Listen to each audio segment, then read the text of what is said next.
I'll add that aside of buying the different costumes and eat Hamantash cookies and have a party and send our neighbors presents like every year, I want to feel that I have some added value in my hands so that the kids won't look at me like a dummy that, okay, we're bored with it, the costumes, everything, what next?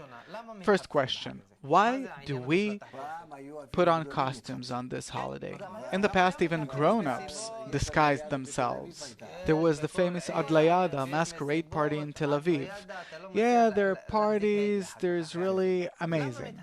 Why do we disguise ourselves on Purim, Dr. Lightman? We disguise ourselves because we're celebrating something very special here.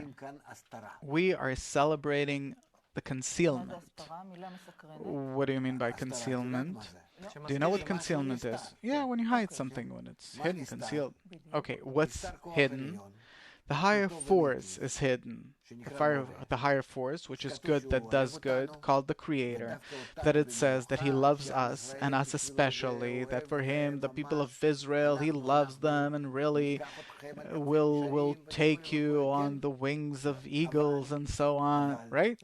But, but in reality, it doesn't happen. It doesn't happen in reality, but on the contrary.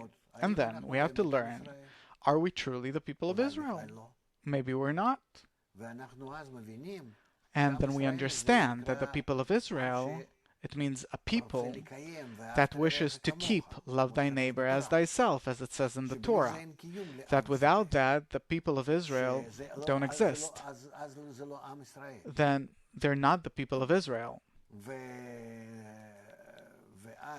And then, what does that higher force do? Out of its love for us, it puts a king upon us as Haman. And then it says that against our will, then we repent. What does that mean?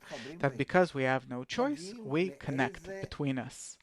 We reach some kind of a connection between us that's maybe not called love on the level of love thy neighbor as thyself, but at least somehow we become connected between us. Because to the extent to which we're separated, we're in exile.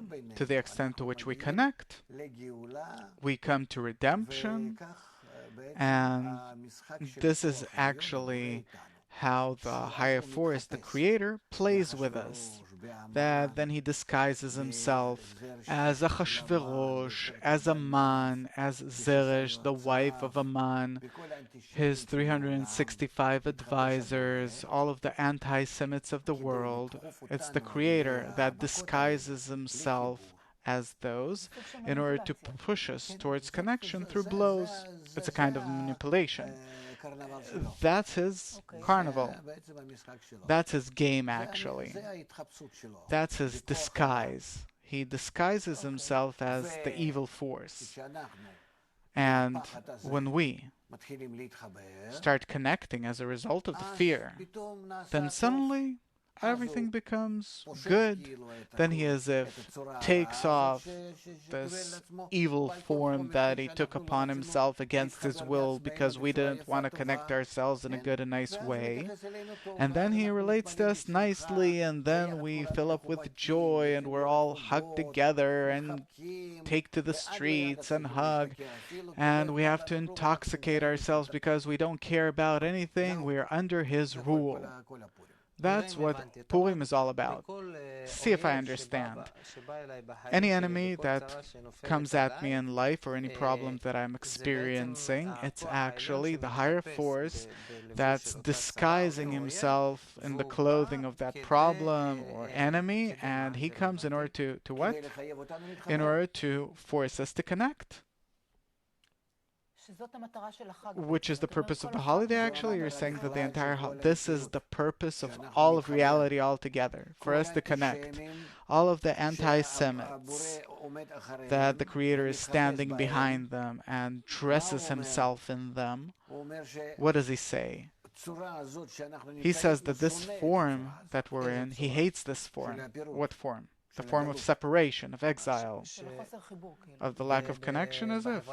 In the Israeli society, you mean the separation between us? Yes, specifically between us.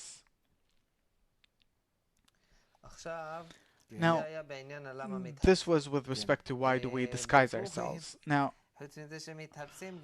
on Purim, besides disguising ourselves, we also drink a lot. We drink a lot.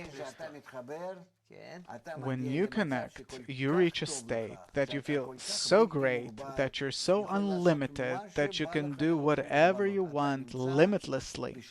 You are under the rule of the higher force, and there is no better or safer state. Therefore, drink until you, so to speak, lose your consciousness. So why not drink all year long?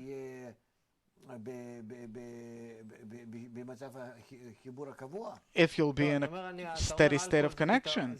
No, you're saying alcohol is a solution. No, it's a symbol that you have reached a state where you're so connected with all the rest of the Jews that you become truly one people, one body, and mutual love.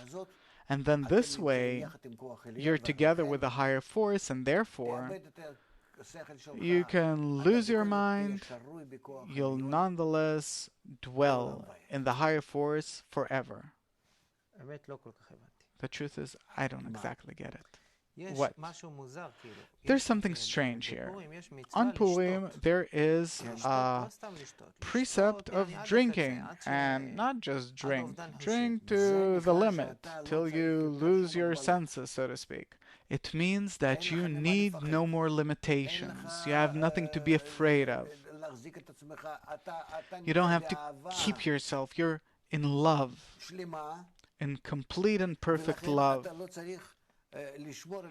And therefore you don't have to protect yourself that maybe this is wrong, maybe not like this, maybe I should tell him that or behave differently.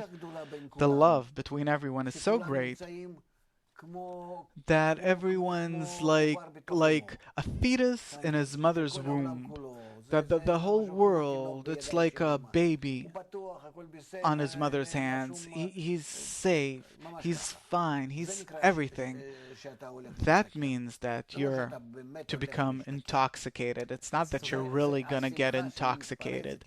It's the joy that breaks through beyond all boundaries. That is the light of Chokhmah that is received this way without any limitations.